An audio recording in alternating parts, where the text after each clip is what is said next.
जो जिसमें ये कॉम्बिनेशन के अपोजिट रिएक्शन होते हैं।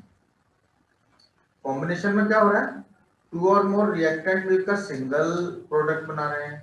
इसमें क्या हो रहा है, सिंगल प्रोडक्ट ब्रेक डाउन हो रहा है, टू और मोर सिंगल रिएक्टेंट ब्रेक डाउन हो रहा है, टू और मोर प्रोडक्ट बना रहा है। These are the just opposite to combination reaction. ये कॉम्बिनेशन रिएक्शन के अपोजिट होता है। ये कॉम्बिनेशन रिएक्शन के अपोजिट होता है। एग्जाम्पल के लिए अगर हम कैल्शियम कार्बोनेट को, ये कैल्शियम कार्बोनेट, ये लाइमस्टोन होता है, जो मार्बल होता है, जो चौक होती है, चौक पीओपी की बनती है, CaCO3 की बनती है। तो उसको जब हम स्ट्रांगली हीट करते हैं तो डिकम्पोज हो जाता है, CaO प्लस CO2 बनता है। ये लाइमस्टोन है, इसको हम कैल्शियम कार्बोनेट बोलते हैं। ये क्विक लाइम है, कार्बन डाइऑक्साइड। ये कैल्शियम ऑक्साइड, इसका कॉमन नेम क्विक लाइम होता है।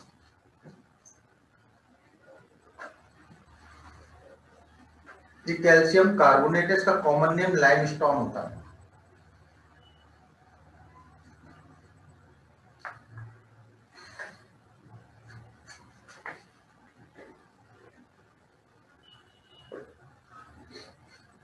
ठीक है, क्लियर हो गई बात।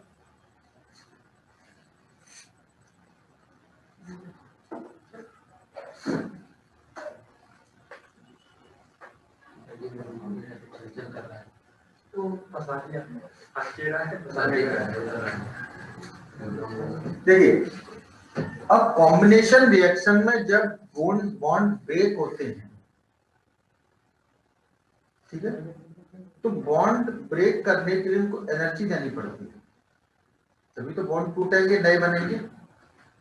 तो on the basis of energy supplied, combination reaction can be categorise in 3 category.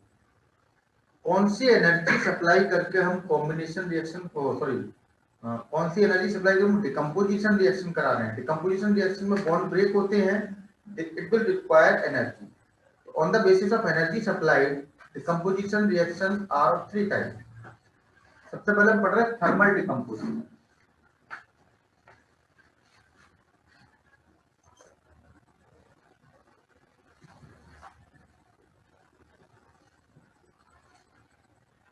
आप लोग साथ साथ इसको करते जाएं, जो हम पढ़ा रहे हैं साथ साथ पढ़ते जाएं। अब इसके बाद दोबारा कभी ऐसा नहीं होगा कि भाई आपको टाइम ज्यादा मिले, इसलिए आप साथ साथ पढ़ते जाइए और प्रॉब्लम डिस्कस करते जाइए। क्योंकि जो नए बच्चे जुड़ रहे हैं उनके लिए कोर्स हो रहा है, पुराने बच्चों का तो रिवीजन ही तीसरी बार हो रहा है इस चैप्टर का। उस बात का डिफरेंस भी, टाइम का सिर्फ यही डिफरेंस है। जो बच्चे बाद में आए हैं तो वो अपना थोड़ा प्रयास एफर्ट ज्यादा करें, डाउट्स अगर हैं तो पूछें, तुरंत पढ़ते जाइए। थोड़ा आपको ज्यादा एफर्ट्स करने पड़ेंगे और आप लोग जुड़े तो मुझे भी ज्यादा एफर्ट्स करने पड़ रहे हैं। ये जो पढ़े हुए बच्चे उनको इतना डिटेल में पढ़ाने की दोबारा जरूरत नहीं होती है, लेकिन मैं वैसे ही पढ़ा रहा हूँ जैसा मैंने पहली बार कहा। थर्मल डिकम्पोजिशन में लाइट, थर्मल डिकम्पोजिशन में हीट एनर्जी यूज होती है। जैसे ही मैंने आपको कैल्शियम कार्बोनेट का एग्जाम्पल दिया था, कैल्शियम कार्बोनेट को हम हीट करते हैं। क्या कर रहे हैं, हीट। कौन सी एनर्जी सप्लाई करें, हीट एनर्जी। इसलिए कैसा डिकम्पोजिशन है, थर्मल डिकम्पोजिशन। क्या बनता है, कैल्शियम ऑक्साइड एंड CO। ये थर्मल डिकम्पोजिशन। और एग्जाम्पल लिख दूं मैं, पोटेशियम क्लोरेट 2KClO3, इसको भी हम हीट करेंगे तो पोटेशियम क्लोराइड बनता है। ये पोटेशियम क्लोरेट है। ऊपर वाले के रिएक्टेंट और प्रोडक्ट मैंने आपको पहले लिख दिए, इसके लिए लिखे तो इसका मैं लिख रहा हूं पोटेशियम क्लोरेट है। ये पोटेशियम क्लोराइड है।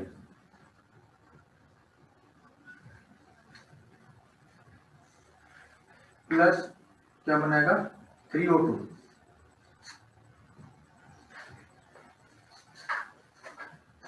Thermal decomposition.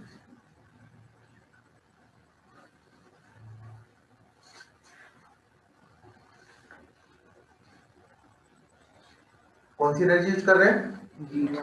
कौन सा डिकम्पोजिशन है? एक एग्जाम्पल और बता दूंगा इसका। वैसे एक एग्जाम्पल बहुत है, अगर कुछ आपको बुक में लग दिया हो तो वो भी याद कर लें। 2Fe2FeSO4,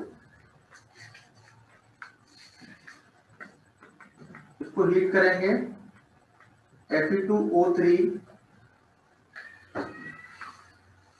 plus SO2 plus SO3,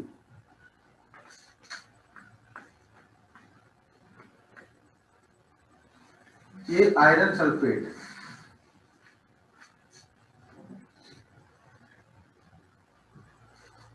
ये आयरन ऑक्साइड है, ये सल्फर डाइऑक्साइड और सल्फर ट्राइऑक्साइड है। ये हीट का साइन है। क्या हो रहा है? हीट की प्रेजेंस में टूट रहा है ना, थर्मल डिकम्पोजिशन।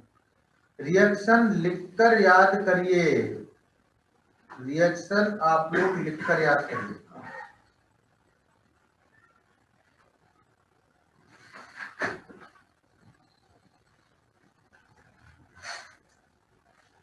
कोई डाउट है?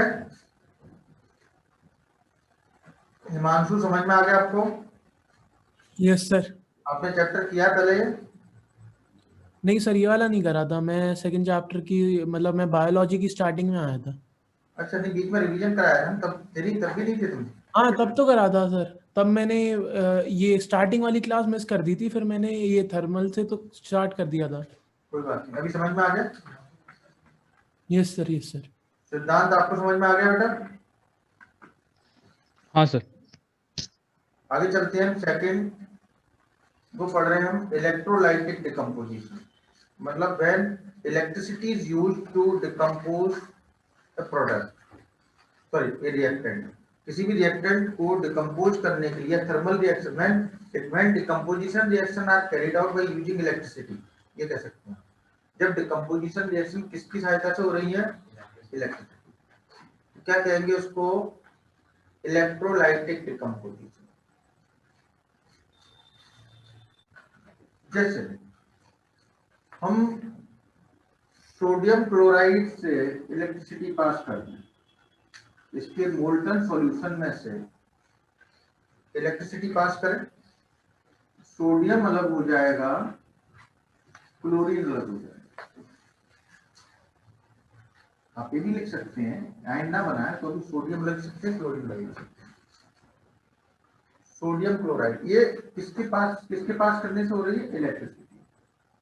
इलेक्ट्रोलाइटिक डिकम्पोजिशन हो सकता है। कॉपर सल्फेट का भी इलेक्ट्रोलाइटिक डिकम्पोजिशन हो सकता है।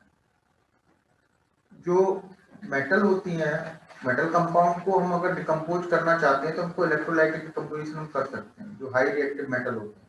कॉपर सल्फेट हाई रिएक्टिव नहीं है, लेकिन जैसे सोडियम क्लोराइड है, एल्यूमिनियम ऑक्साइड है, इनके डिकम्पोजिशन के लिए हम इलेक्ट्रोलाइटिक डिकम्पोजिशन कर सकते हैं। Decomposition reaction में electrolytic decomposition are the reaction in which electricity is used to decompose any compound. किसी भी कंपाउंड को तोड़ने के लिए क्या यूज कर रहे हैं? इलेक्ट्रिसिटी। क्या कहेंगे उसको? अगर हीट यूज कर रहे हैं तो क्या कहेंगे? मैं आपको इलेक्ट्रोलाइटिक डिकम्पोजिशन ऑफ वाटर का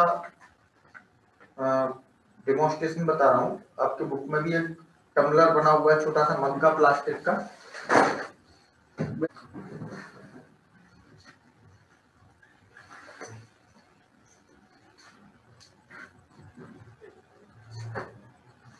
इस वाटर में फ्यू ड्रॉप्स हमने H2SO4 डाल दिया है, इससे इलेक्ट्रोलाइट बन जाए।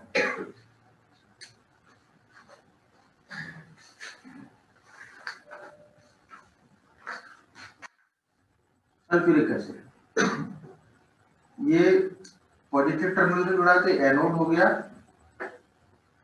और ये नेगेटिव टर्मिनल से जुड़ा तो कैथोड हो गया। हम पढ़ रहे हैं इलेक्ट्रोलाइटिक डिकम्पोजिशन ऑफ वाटर। इसमें एक स्विच भी लगा दिया हमने, ये डायरेक्ट चालू हो जाएगा।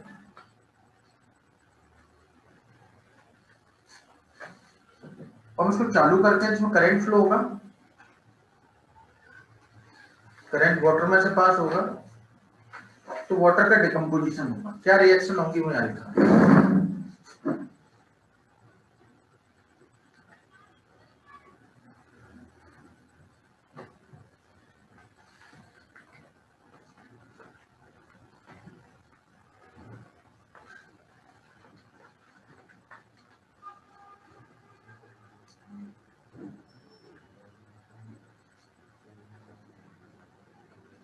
ये हाइड्रोजन आयन यहाँ पर बन रहे हैं और डिकम्पोजिशन से जो O2 है वो 4 इलेक्ट्रॉन लेगा और 2 ऑक्साइड आयन बनाएगा। ये 2 माइनस के साइन लगे हैं, बड़ा बना दूं आपको नहीं दिख रहा हो तो।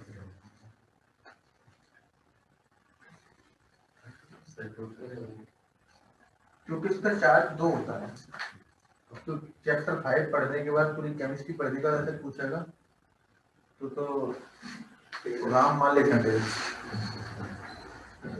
फिर मैं तेरी मालिक ही नहीं ले सकता, क्योंकि पूरा चैप्टर मैंने पढ़ा दिए। अभी मैंने आपको पूरा चैप्टर 4 चैप्टर 5 पढ़ाया है, जिसमें मैंने आपको बैलेंसी पढ़ाई, इलेक्ट्रॉन का ट्रांसफर पढ़ाया, इलेक्ट्रोवैलेंट बॉन्ड पढ़ा दिए कई बार। मैं नहीं कह रहा कि आप ऐसे क्वेश्चन पूछे ना, लेकिन आपको ये क्वेश्चन बेटा इस समय तक आने चाहिए।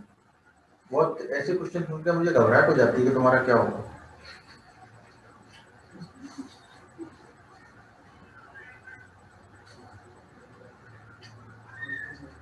अब क्या होगा, ये आयन बन गए,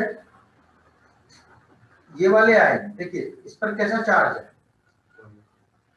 और इस पर कैसा चार्ज है। ये कैथोड पर जाएंगे और कैथोड पर नेगेटिव चार्ज है, कैथोड पर इलेक्ट्रॉन लेकर हाइड्रोजन गैस बना लेंगे। इस पर कैसा चार्ज है, किधर जाएगा, अपोजिट चार्ज एक दूसरे को अट्रैक्ट करते हैं ना, तो पॉजिटिव चार्ज वाला हाइड्रोजन आयन कहाँ जाएगा, नेगेटिव चार्ज वाले इलेक्ट्रोड पर। नेगेटिव चार्ज किस इलेक्ट्रोड पर है, तो कहां पर जाएंगे, तो कैथोड के ऊपर कौन सी गैस निकलेगी, कैथोड पर कौन सी गैस मिलेगी, हाइड्रोजन। तो यहाँ पर हाइड्रोजन गैस इकट्ठी होगी। इस पर कैसा चार्ज है, ये कहाँ जाएंगे, अपोजिट पोल पे जाएंगे ना, किस पे जाएंगे, एनोड कहाँ है, तो इसके ऊपर कौन सी गैस मिलेगी, तो O2 गैस कहाँ पर रिलीज हो रही है, वाटर के डिकम्पोजिशन में O2 गैस कहाँ निकलेगी और H2 गैस कहाँ निकलेगी, क्यों, ऑक्सीजन पे कैसा चार्ज है, इसलिए वो कहाँ जाएगा, तो एनोड पर कौन सी गैस निकलेगी, नेगेटिव बोला ऑक्सीजन, और कैथोड पर कौन सी गैस आएगी। अच्छा देखिए ये 1 मोल है, ये 2 मोल है, एटम इसके 2 to the 4 एटम है, इसके 2 ही एटम है, मतलब ये 1 मोल है, ये 2 मोल है। तो यहाँ पर जितनी जगह देखो, यहाँ जितनी जगह है ना, यहाँ इसकी डबल जगह है, यहाँ पर मतलब हाइड्रोजन गैस कैथोड के ऊपर जो गैस का वॉल्यूम है वो डबल होगा, क्योंकि हाइड्रोजन का वॉल्यूम कितना है, डबल। ये क्वेश्चन पूछते हैं why the volume above cathode is double then the anode.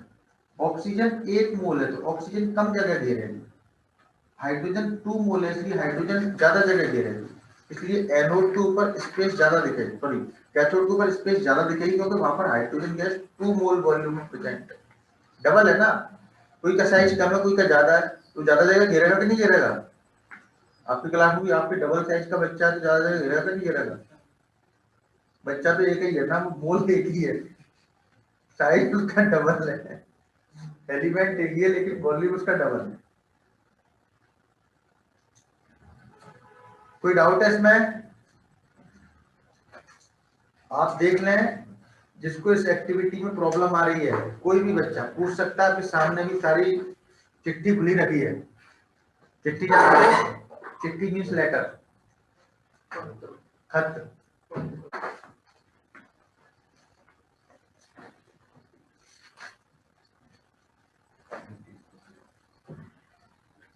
when decomposition reaction occurs in presence of light, light की प्रेजेंस में डिकम्पोजिशन हो रहा है, फोटोलाइटिक डिकम्पोजिशन चल रहा है। जैसे chlorination of methane, photolytic, light की प्रेजेंस में। दूसरे में बताता हूँ, दूसरे एग्जाम्पल दो, सिल्वर ब्रोमाइड। मैं आपको फोटोग्राफिक रिएक्शन बता रहा हूँ। पहले ब्लैक एंड व्हाइट फोटोग्राफी होती थी, फिल्म डलती थी कैमरे में। आजकल आप लोगों ने हो सकता है पुराने कैमरे देखे हो, पुराने फोटो तो निश्चित तौर पे देखे होंगे, पेरेंट और ग्रैंड पेरेंट के फोटो होंगे आपके यहाँ। तब वही जमाना था, फोटो खींचते थे और उनका मंतव्य भी पॉजिटिव जाते हैं, लेकिन पहले ब्लैक एंड व्हाइट फोटोग्राफी होती थी। तो ब्लैक एंड व्हाइट फोटोग्राफी में वाली रिएक्शन चलती है, ये फोटोग्राफिक रिएक्शन बोलते हैं। इसमें क्या होता है, एक जो फिल्म डालते थे, उसके इसकी सिल्वर ब्रोमाइड की लेयर रहती थी। जैसे हम कैमरे में क्लिक करते थे तो शटर हटता था, फ्लैश पड़ता था, उस लाइट के रिफ्लेक्शन से ये फोटोग्राफिक फिल्म एक्सपोज हो जाती थी, इस पर फोटो खींचा था। तो लाइट जैसी इसमें से पास होती है, लाइट की प्रेजेंस में ये रिएक्शन, लाइट की प्रेजेंस में रिएक्शन होती है 2Ag प्लस Br। तो डिकम्पोजिशन हो रहा है किसकी प्रेजेंस में, लाइट की प्रेजेंस में, hence it is called photolytic decomposition. ये फोटोग्राफिक रिएक्शन है, फोटोग्राफिक फिल्म पर ये रिएक्शन होती है।